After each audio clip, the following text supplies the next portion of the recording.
founded the Center for Health, Environment, and Justice, CHEJ, in 1981, and currently serves as Executive Director.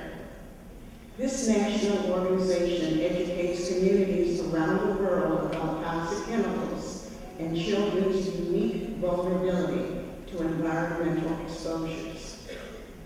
In spring 1978, Ms. Gibbs discovered that her child was attending an elementary school built on top of a 20,000-ton toxic chemical dump in Niagara Falls, New York. After organizing neighbors into the Love Canal Homeowners Association, she struggled for more than 2 years to relocate the families of Love Canal.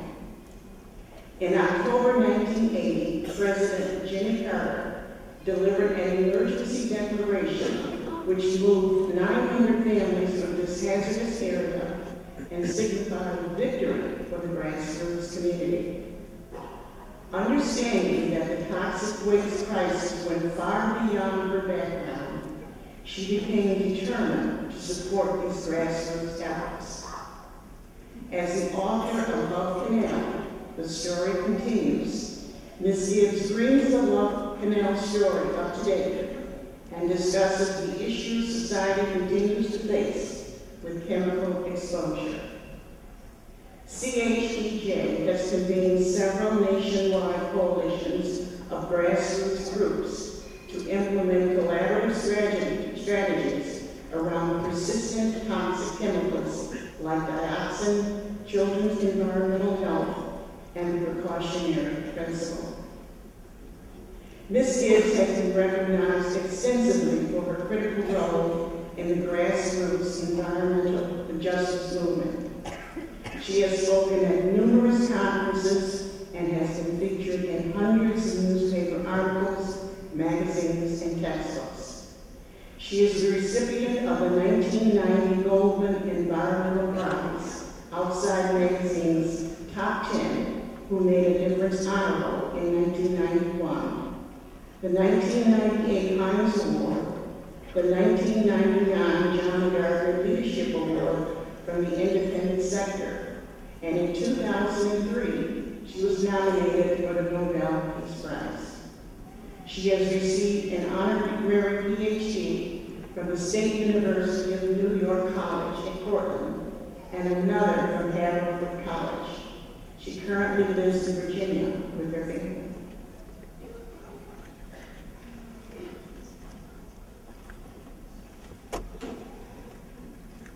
By virtue of the power vested in the Board of Trustees of Medaille College by the University of the State of New York, and by them delegated to me, I confer upon you the degree of Doctor of Law, honoris causa.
Is soon going to give you the diploma.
humbly, follow your heart, and your journey through life from this point forward will be extraordinary. It will be extraordinary and it will be fulfilled. When you go to work every day, you're going to say, I'm going to work every day because I want to go to work every day.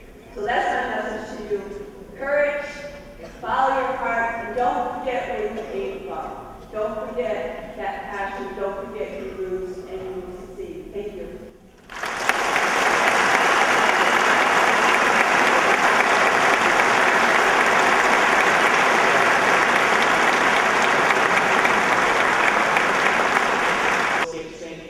Very, very much for joining us this evening. Thank you very, very much for your message.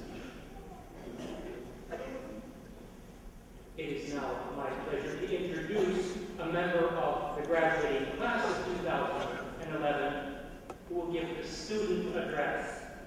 He is graduating with a Bachelor of Science in Education.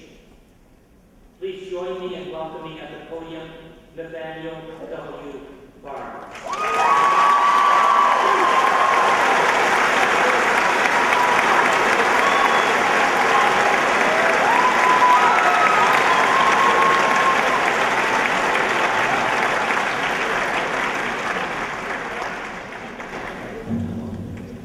Dr. Jurisic, administration, faculty, staff, family, friends, and graduates. I am truly honored and humbled to be here.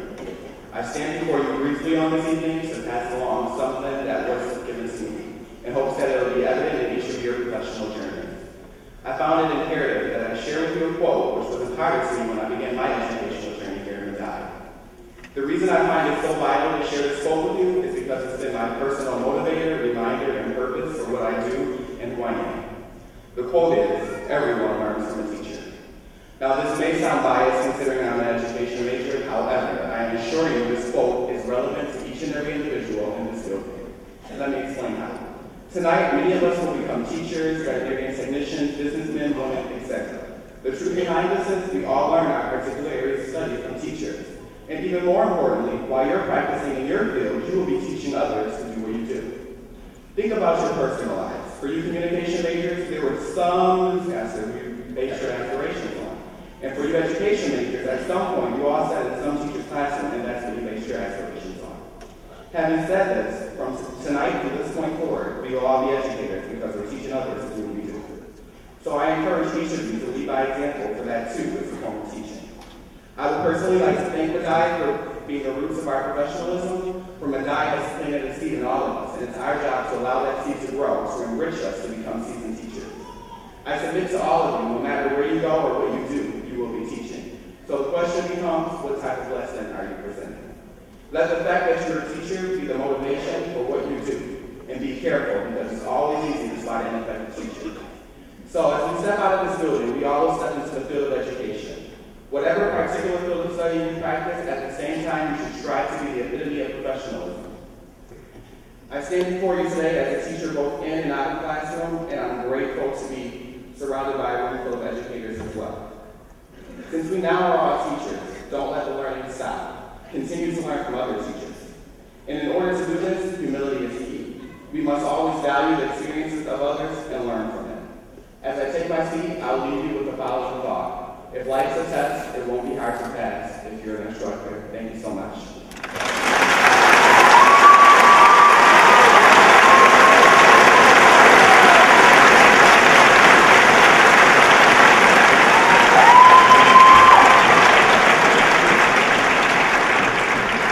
Nathaniel, thank you very much. You are, of course, absolutely right.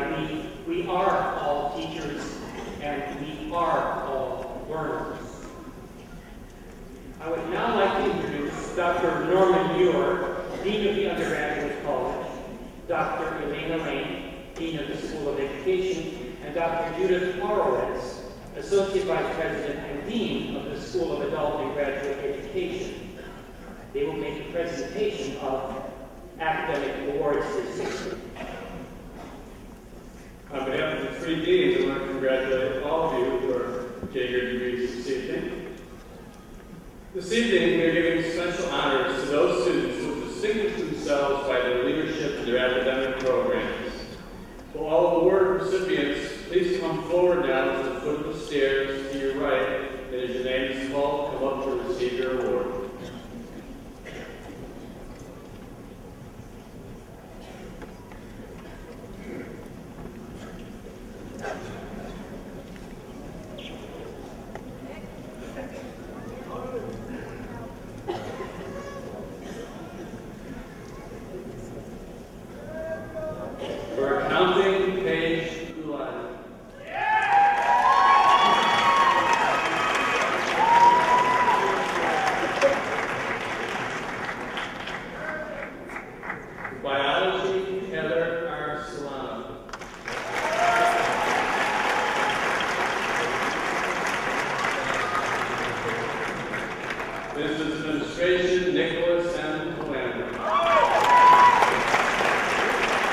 Ladies and gentlemen, the Sister Alice M. Huber Collegiate Award is presented annually to a member of the graduating class. Amy Duque, Dean of Student Affairs, will now present this year's award. Trustees, President Jurasek, honored guests, faculty, graduates, family, and friends. It is my honor to present the Sister Alice M. Huber Collegiate Award, which recognizes both academic excellence and service to the college and our surrounding community. Sister Alice was Medaille College's first president. She was a passionate and dedicated individual, committed to providing quality educational opportunities. She demonstrated great service to the college and the community.